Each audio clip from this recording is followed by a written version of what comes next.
من الشيطان الرجيم بسم الله الرحمن الرحيم الحمد لله رب العالمين الصلاة والسلام على أشرف المرسلين سيدنا محمد وعلى آله وصحبه أجمعين.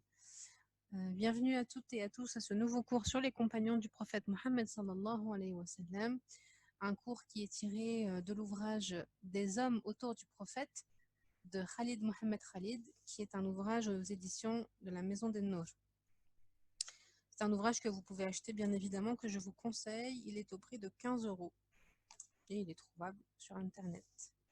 Alors aujourd'hui, Inch'Allah, on va se consacrer à la vie du compagnon Umayr ibn Wahb, radiallahu anhu.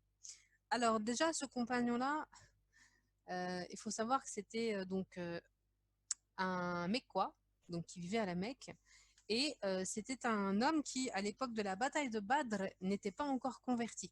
Et donc, c'était un homme qui était du côté du clan des ennemis du prophète Mohammed sallallahu alayhi wa sallam. Alors cet homme avait des qualités importantes, un peu on va dire comme hier avec la ruse, mais il était surtout connu pour sa capacité à avoir une grande acuité visuelle lors des batailles et une grande capacité d'évaluation dans les guerres. C'est pourquoi, lors de la bataille de Badr, ils vont lui confier, les Qurayshites, ils vont lui confier la mission d'espionner l'armée musulmane de Badr et pour pouvoir évaluer le nombre de soldats que comptait l'armée musulmane et de voir également si l'armée musulmane avait programmé ou posté des hommes en embuscade.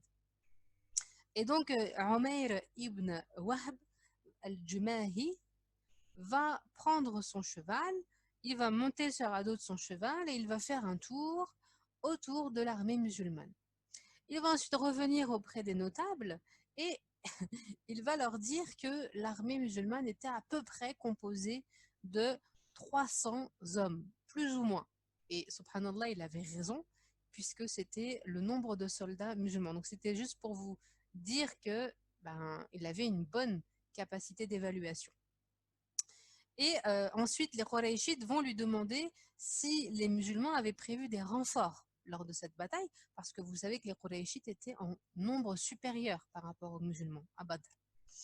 Et donc, Umayr va leur répondre, je n'ai pas vu d'autres troupes dans les environs, mais par contre, je peux vous garantir, écoutez bien, que j'ai vu des hommes prêts à mourir et n'ayant pas grand-chose à perdre. Je ne pense pas que l'un d'entre eux sera tué avant qu'il n'ait tué l'un d'entre vous. S'ils sont 300 hommes et qu'ils en tuent autant parmi vous, quel bien y aura-t-il à vivre après cela? À vous maintenant de voir ce que vous voulez faire. Donc, qu'est-ce qu'il faut comprendre à travers ces quelques lignes? Premièrement, c'est que Umayr, comme beaucoup de Mecquois, n'avait pas envie de se battre. Sachez que lors de cette bataille de Badr, c'était surtout une bataille que voulaient mener les orgueilleux, comme Abu Jahl et d'autres qui avaient vraiment la haine contre Mohammed sallallahu alayhi wa sallam. Mais la plupart des gens ne voulaient pas se battre. Pourquoi? Parce que c'était leur famille qui était en face. N'oubliez pas que la Mecque, à l'époque, c'était que des tribus, des clans. Il y avait dans une même famille des convertis, des pas convertis. Et donc, les gens allaient s'entretuer entre eux, subhanallah. Et donc, il y en avait beaucoup qui ne voulaient pas se battre au fond d'eux. Mais ce n'était pas non plus des lâches. Et donc, s'ils prenaient la route pour la guerre et qu'ils décidaient à l'unanimité de combattre, eh bien, ils allaient y aller. Et donc, subhanallah, quand Umayr va dire cela, il va dire en gros que si on se tue entre nous, ça sert à quoi de vivre après ça? Tu vas tuer ton frère, ton père, ton cousin, et après. Donc, c'était pas intéressant. Mais donc, quand il va dire ça, eh bien, il va avoir un impact sur plusieurs notables qui vont proposer de rentrer à la Mecque. Ils étaient, subhanallah, à deux doigts d'être préservés de cela, mais c'était sans compter, bien sûr, sur Abu Jahl, qui va s'interposer, il va dénigrer cette proposition et il va réussir à réenflammer les passions et à remobiliser les troupes pour le combat. D'ailleurs, Abu Jahl fera partie des victimes de cette guerre. Alors l'auteur, lui, ici, il dit que ce sera le premier à être tué dans cette bataille, alors que d'autres auteurs comme El-Mubarak Furi dans son ouvrage de Sira, lui, il dit que plutôt Abu Jahl, il est tué vers la fin de la guerre de Badr, la bataille de Badr. Il est tué vers la fin par Abdullah ibn Mas'ud. Donc, peu importe, hein, ce qu'il faut retenir, c'est que il est tué lors de cette bataille.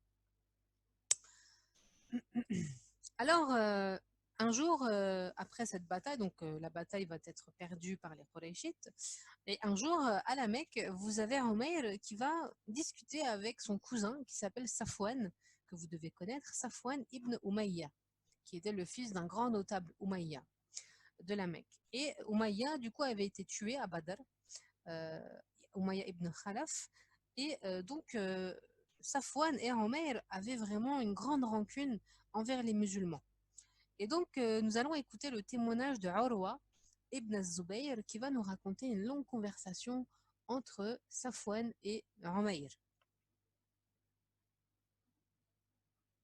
Et donc, ce dernier rapporte que Safwan va dire en parlant des morts de Badr. Donc, c'est Safwan qui commence à parler. Par Dieu, la vie ne vaut plus la peine d'être vécue après eux. Umayr dira, c'est vrai. Et si je n'avais pas cette dette que je n'arrive pas à payer, ainsi qu'une famille qui serait perdue sans moi, je me serais certes rendu auprès de Mohammed pour le tuer. En effet, j'ai de quoi prétexter ma venue à Médine. Je pourrais dire que je suis venu chercher mon fils, capturé à la fin de la bataille. Safwan va saisir alors l'occasion et va lui dire « Je m'engage à payer tes dettes et à veiller sur les tiens comme je veille sur les miens aussi longtemps qu'ils vivront. » Umayr va alors lui dire « Très bien, mais que cela reste un secret entre nous. » Regardez les complots, subhanallah, qui faisaient les gens contre notre prophète. Mais Allah lui a bien dit qu'il le protégera. Et donc Umayr va ensuite demander à ce que son épée soit aiguisée et que son épée soit enduite de poison pour partir à Médine. Alors quand Umayr va arriver à Médine, c'est Omar ibn al-Khattab, notre calife, radiallahu anhu, qui va être le premier à le voir arriver dans la cité. Et Umayr s'était arrêté devant la mosquée avec son épée en bandoulière. Omar va le voir, il était en train de discuter, Omar, avec quelques musulmans, justement au sujet de la bataille de Badr et de la faveur qu'Allah subhanahu wa ta'ala leur avait accordée en leur offrant la victoire. En le voyant, Omar va dire de lui, voici la canaille et l'ennemi de Dieu, Umayr ibn Wahb. Je suis certain qu'il vient à nous avec des mauvaises intentions. C'est lui qui nous a montés les uns contre les autres et nous a épiés lors de la bataille de Badr. Subhanallah, Omar, il n'avait vraiment pas la langue dans sa poche. Très cache-pistache. Radiallahu anhu. En même temps, il avait raison. Et donc, Omar va se rendre auprès du prophète, Mohammed sallallahu alayhi wa sallam, et il va lui dire, oh, Ya Rasulallah, en arabe c'est mieux, voici venu l'ennemi de Dieu, Umayr ibn Wahb. Sache qu'il porte son épée à la ceinture. Le prophète Mohammed sallallahu alayhi wa sallam va lui dire, fais-le donc entrer. Omar va s'approcher de Umayr, il va tirer sa bandoulière qui portait son épée et il va la passer autour de son cou. Il va ensuite s'adresser aux Ansar, aux Médinois qui étaient présents, en leur disant « Rejoignez le messager de Dieu, sallallahu alayhi wa sallam, et asseyez-vous auprès de lui. Et veillez à ce que ce scélérat ne fasse rien, car on ne peut se fier à lui. » Omar va le faire entrer en tenant fermement la bandoulière de son épée passée autour de son cou. Et en fait, il l'avait presque étranglé avec. Et lorsque le messager de Dieu, sallallahu alayhi wa sallam, va le voir, il va lui dire « Oh Omar, lâche-le !» Puis, il va demander à Umayr de s'approcher. Umayr va lui dire « Inna'amu sabahan » « Inna'amu sabahan » yani bonjour, si je prononce bien. Il s'agissait d'une salutation Inna'amu sabahan que faisaient les Arabes à l'époque avant l'islam. Et le prophète sallam va lui répondre « Dieu nous a gratifié d'une meilleure salutation que la tienne. » Il s'agit de la salutation de la paix, qui est la salutation des gens du paradis. Assalamu alaykum. Et Umayr va lui dire alors « Par Dieu, je ne connais pas cette salutation. » Je rigole parce que ce qui va suivre, vous allez voir, c'est marrant. Le prophète sallallahu alayhi wa sallam va ensuite lui dire: Oh Humayr, qu'est-ce qui t'amène à Médine? Et il va dire à Humayr: Je viens chercher mon fils que vous retenez en captivité. Le prophète sallallahu alayhi wa sallam va lui dire: Pourquoi donc portes-tu une épée autour de ton cou? Sallallahu alayhi wa sallam. Alors Humayr va rétorquer: Que Dieu maudisse ces épées, à quoi nous ont-elles servi? Le prophète sallallahu alayhi wa sallam va lui dire: Oh Humayr, dis-moi la vérité. Qu'est-ce que tu viens faire à Médine? Regardez bien. Il dit: Je suis venu pour la raison que je viens de te donner. Alors le prophète sallallahu alayhi wa sallam va lui dire: Ce n'est pas vrai. Tu t'es entretenu avec Safwan ibn Umayya et vous avez évoqué les morts de Quraysh à Al-Qulayb, yani à Badr. Puis tu as dit: Si je n'avais pas cette dette que je n'arrive pas à payer, ainsi qu'une famille à ma charge, je me serais certes rendu auprès de Mohammed pour le tuer. Puis Safwan s'est engagé à payer ta dette et à veiller sur ta famille à condition que tu me tues. Or Dieu t'empêchera d'accomplir ton dessein. Vous savez ce qui s'est passé? Vous savez ce qui s'est passé à mon avis. En entendant ces paroles, Omer va crier haut et fort: J'atteste qu'il n'y a de divinité que Dieu et que tu es le messager de Dieu. Ashhadu an la ilaha illallah wa ashhadu anna Muhammadan Rasulullah. Par Dieu, il n'y a que Dieu qui puisse t'informer de cette discussion. Louange à Allah qui m'a guidé vers l'islam. Est-ce que vous vous rendez compte euh, en l'espace de combien de centièmes de seconde le cœur a basculé? Le cœur peut basculer. Ça s'appelle un miracle. Et d'ailleurs, c'est ce que nous vivons tous les jours hein, quand les gens se convertissent. Et donc le prophète Mohammed sallallahu alayhi wa sallam dit à ses compagnons: Instruisez votre frère. Ça y est, c'est devenu votre frère. Instruisez votre frère dans sa religion, enseignez-lui le Coran et libérez son prisonnier. Yani son fils. Alors, il y a une note de bas de page qui est intéressante et que je voudrais vous transmettre. Oustad Shakil ici nous dit: Nous trouvons d'autres miracles similaires à celui-ci dans les ouvrages sur la Sira, sur la vie du prophète Mohammed sallallahu alayhi wa sallam. Et le résultat est à chaque fois le même. La conversion à l'islam de la personne qui est opposée. Alors ces miracles vont inciter beaucoup d'Arabes de la péninsule à se tourner vers l'islam. Par exemple, Ibn Hisham va rapporter qu'après l'expédition contre les Bani el-Mustaliq, El-Harith va se rendre auprès du prophète sallam afin de payer la rançon de sa fille Jouayriya. Et toutefois, il avait retiré et caché 2 de ses chameaux favoris à Al-Aqiq. Il va dire au prophète Mohammed sallallahu alayhi wa sallam: Oh Mohammed, tu as pris ma fille en captivité, voici le prix de son rachat. Et là, le prophète Mohammed sallallahu alayhi wa sallam va lui dire: Et où sont donc les 2 chameaux que tu as cachés à Al-Aqiq?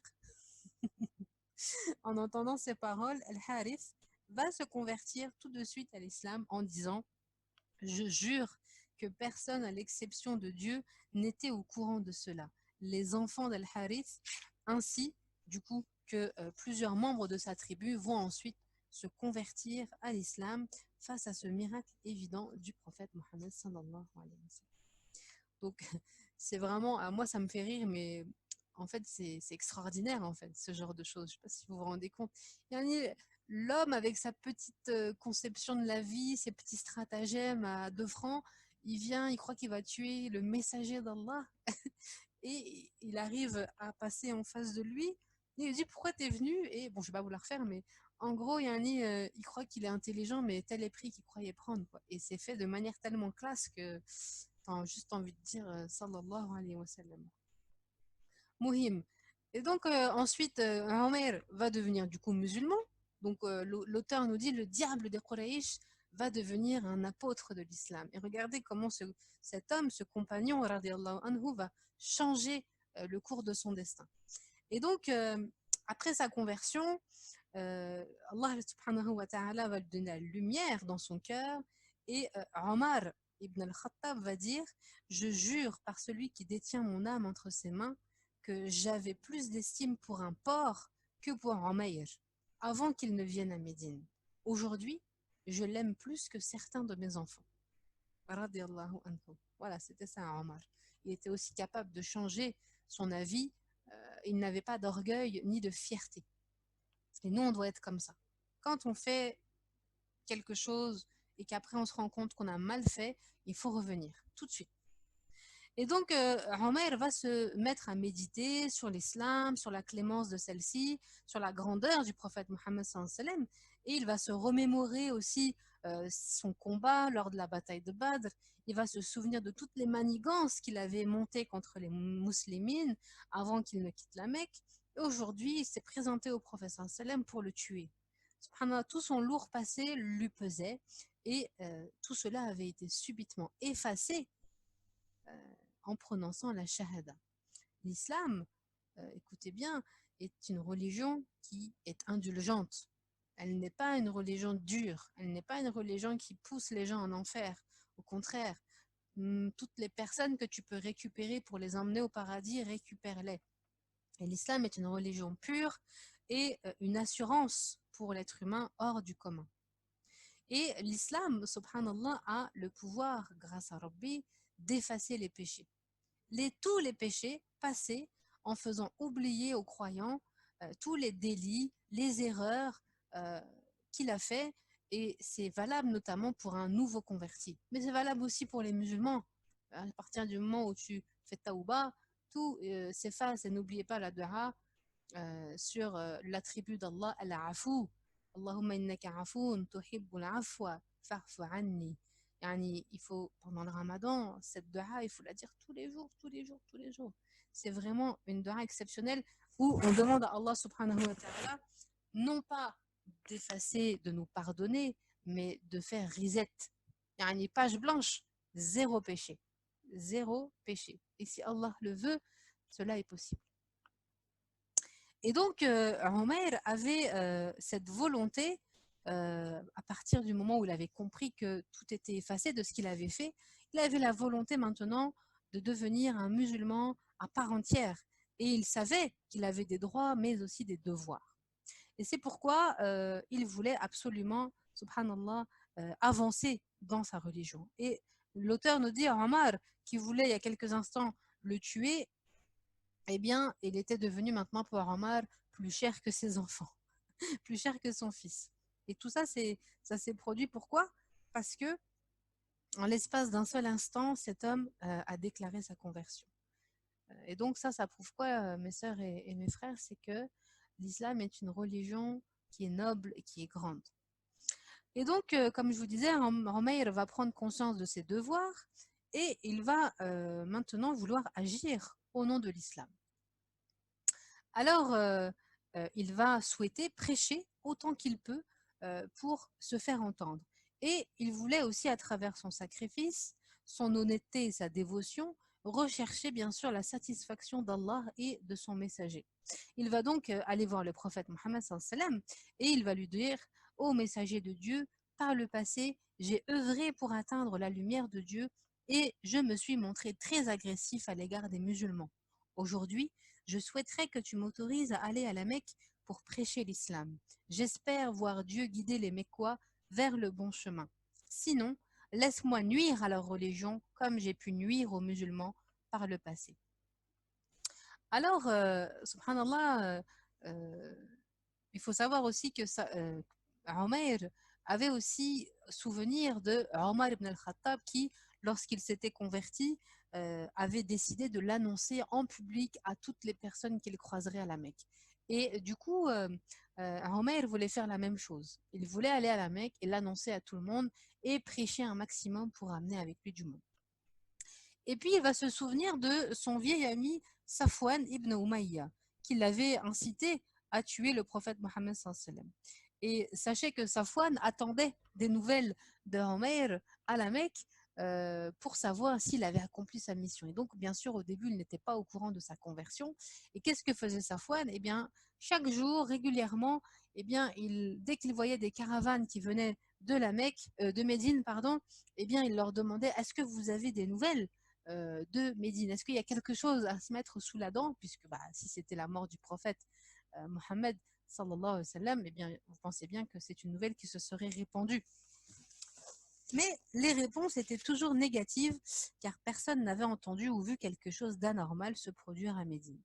Mais Safwan ne perdait pas espoir, nous dit l'auteur, pour autant, et il continuait à questionner les voyageurs en attente d'une réponse. Et il se vantait aussi auprès des Mécois. Il disait, attendez, vous allez voir une bonne nouvelle arriver. Et les gens lui disaient, mais t'es pas triste, toi, pour la mort de ton père?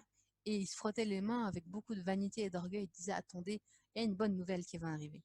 Jusqu'au jour où la nouvelle arriva, et un voyageur lui dit, oui, un événement important s'est produit à Médine. Safwan fut alors submergé par un sentiment de joie, et il s'empressa de lui demander, raconte-moi donc ce qui s'est passé. Et là, l'homme va lui dire, Umayr ibn Wahb s'est converti à l'islam, et maintenant il apprend sa religion, ainsi que le Coran. Safwan fut alors pris de vertige, nous dit l'auteur, car ses espoirs venaient d'être réduits à néant. Et donc, Omer va revenir à la Mecque. Un jour, il va revenir à la Mecque avec son épée dégainée et prêt à se battre si quelqu'un voulait lui faire du mal. Parce qu'il faut savoir que Omer, il va revenir avant le traité, le pacte de paix de Hudaybiyah, et avant, évidemment, du coup, que la Mecque fut libérée, puisque la Mecque sera libérée après le traité de Hudaybiyah. Et donc, Omer était en danger s'il revenait à la Mecque. Parce que vous savez qu'il n'hésitait pas à persécuter les gens. Et donc, la première personne qu'il va rencontrer, Omer à la Mecque, ça va être Safwan. Et quand Safwan va vouloir l'attaquer, il va voir qu'il avait son épée à la main. Et donc, il va se contenter de lui lancer des insultes et de partir. Et ce jour-là, Omer ibn Wahb va essayer de faire comme je vous ai dit, comme Omar ibn al-Khattab, et il va annoncer en public qu'il est devenu musulman partout où il avait été lorsqu'il était négateur. Mais pour rattraper le temps perdu, Omer va commencer à prêcher l'islam jour et nuit, publiquement et aux yeux de tous. Et la foi, nous dit l'auteur, que contenait son cœur dégageait de la paix, de la guidance et de la lumière. Et subhanallah, les mots qu'il utilisait portaient la vérité et il invitait les gens à la justice, à la bienfaisance et au bien. Et il négligeait pas non plus son épée, qu'il utilisait comme arme de dissuasion contre les gens qui voulaient obstruer la voie de Dieu aux croyants. Il n'hésitait pas non plus à dégainer son épée face aux négateurs qui tentaient de se rendre, qui tentaient en fait de l'empêcher. Et subhanallah, un jour, Omer va revenir à Médine et il va être accompagné d'un très très long cortège. Un très très long cortège de quoi? De convertis. Il aura réussi à ramener avec lui un long cortège, nous dit l'auteur, de personnes converties, subhanallah. Et il va traverser le désert en un seul mouvement, alors qu'avant il l'avait traversé pour tuer le prophète Mohammed sallallahu alayhi wa sallam. Et c'est pourquoi l'auteur nous dit le diable de Quraysh s'était transformé en un apôtre de l'islam. Et donc, Omer va rester toute sa vie fidèle à l'islam, il va rester toute sa vie à côté du prophète Mohammed sallallahu alayhi wa sallam. Et lorsque va arriver la libération de la Mecque, eh bien, Omer va se rappeler de son vieil ami Safwan. Parce que je vous rappelle que c'est son cousin, donc c'est quelqu'un de sa famille. Et donc, il va partir à sa rencontre pour le supplier de se convertir à l'islam. Avec la prise de la Mecque, et il n'y avait pas de doute possible maintenant que Mohammed sallam, pour les Mécois, je parle, que le prophète était un prophète. Et il n'y avait pas de doute sur cela. Mais Safwan, qu'est-ce qu'il avait fait? Il avait plié bagage et il s'était rendu à Jeddah, où il comptait traverser la mer Rouge en direction du Yémen. Omeir fut alors pris de compassion pour Safwan et il voulait coûte que coûte le ramener à l'islam. Subhanallah. Il ne voulait pas perdre cette personne. Et il ira précipitamment auprès du prophète Mohammed et il dira oh, ya Rasulallah, Safwan ibn Umayya est le chef de son clan. Il a pris la fuite par peur de toi et compte prendre la mer. Accorde-lui donc ta sécurité. Le prophète lui dit aucun mal ne lui sera fait. Umayr continua ensuite en disant: Ô messager de Dieu, Ya Rasulallah, donne-moi une preuve qui puisse le convaincre que tu ne lui feras rien. Le prophète sallallahu alayhi wa sallam lui donna alors le turban qu'il portait sur la tête lors de la libération de la Mecque. Sallallahu alayhi wa sallam. Alors, écoutons maintenant le témoignage de Urwa ibn Zubayr, encore une fois, qui va terminer la narration de ce dialogue de cette histoire pour retrouver Safwan. Et donc, Urwa nous dit, Umayr va prendre alors le turban du messager de Dieu, sallallahu alayhi wa sallam, sur les traces de Safwan. Lorsqu'il va le trouver sur le quai, prêt à embarquer, il va lui dire: Oh Safwan, puissent mes parents te servir de rançon. Ton âme est trop précieuse pour que tu la détruises. Je t'apporte la preuve que le messager de Dieu t'accorde la sécurité. Safwan va alors lui répondre: Malheur à toi, hors de ma vue, ne me parle pas. Umayr va ensuite vouloir le calmer en lui disant: Oh Safwan, puissent mes parents te servir de rançon. Sache que le messager de Dieu, sallallahu alayhi wa sallam, est le meilleur des hommes, le plus bienveillant, le plus noble et le plus indulgent. Sa gloire et son honneur sont aussi tiens. Safwan va lui avouer alors: J'ai peur pour ma personne. Umayr va lui dire ensuite: Il n'est pas du genre à se venger. Il est indulgent et généreux.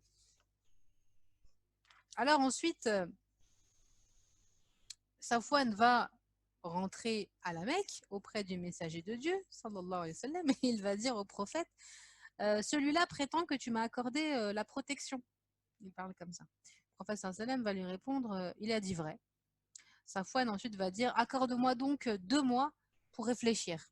Le prophète sallallahu alayhi wa sallam, il va lui répondre: Je t'en accorde 4. Tu veux 2 mois pour réfléchir? Vas-y, je te donne le double, je t'en donne 4. Et quelque temps après, évidemment, Safwan va se convertir à l'islam grâce à Dieu, ce qui va combler de joie Umayr.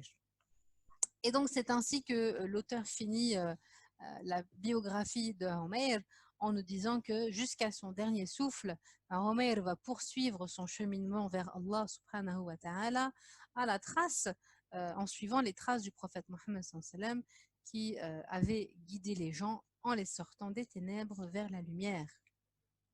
Et une petite note pour terminer, le Oustad Shakil qui a fait des notes de bas de page nous dit qu'effectivement, le prophète Mohammed sallam ne se vengeait jamais alors qu'il était en position de force.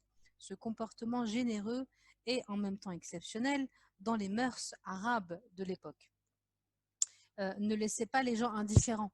Parce que vous savez, à l'époque, c'était un peu œil pour œil, dent pour dent. Et si tu me faisais quelque chose, je me vengeais. Et le fait que le professeur Sam avait la capacité de se venger, mais ne le faisait pas, eh bien rien que ça faisait gagner le cœur des gens. Et donc, Safwan ici va finir par embrasser l'islam quelques semaines plus tard lors de la bataille de Hunayn. On remarque donc ici toute l'importance de la purification du cœur dans l'islam. Le croyant au cœur saint ne peut qu'influencer positivement les individus qui l'entourent. Ça, c'est une leçon pour nous aussi qui est importante à retenir dans notre comportement envers les gens, même si parfois les gens veulent marcher sur nous en ne respectant pas nos droits, nous devons essayer de les traiter avec bienveillance. Bien sûr, cela ne signifie pas qu'il faut être naïf, il faut être dans la juste mesure, pardon, dans le bien, et évidemment, il faut aussi se protéger, se préserver face aux gens qui nous veulent du mal. Très bien, je m'arrêterai là pour ce compagnon-là. Je vous remercie. Barakallahu fikoum pour votre écoute. Est-ce que vous avez des questions?